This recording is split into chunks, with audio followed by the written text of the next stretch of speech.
So I'm Alex. I'm an engineering student at MPC. For a school project, I made a Goodman Handle for light and motion, and they liked it a lot. And so they ended up taking me on board and hiring me to make it.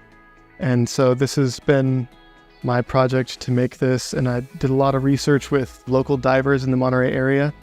And they had a lot of things that they didn't like about the Goodman handles that they currently have. And so for them, there's really only one on the market that kind of does what all the professional tech divers need.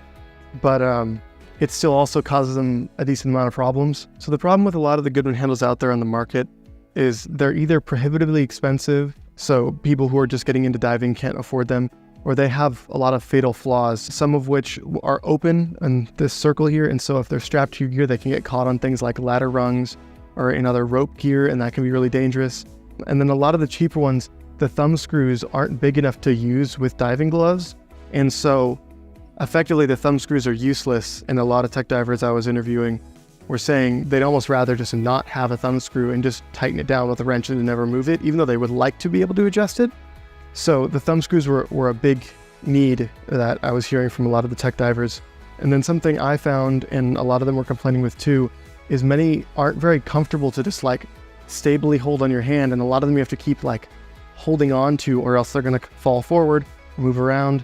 And so that's why I incorporated this thumb groove here with some shock cord.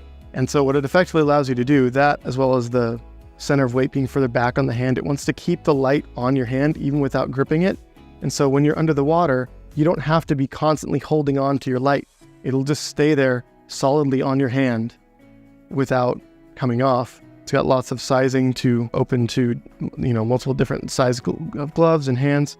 And then another big thing was they need to be able to take the light on and off really quickly because they can't be shaking their beam pattern everywhere, because that's how they signal to other divers. So they need to be able to take it off, keep the beam pattern straight, do whatever they need to do with their gear, and go back. And then some tech divers have scooters that they might be going along with, and they still need to grab something.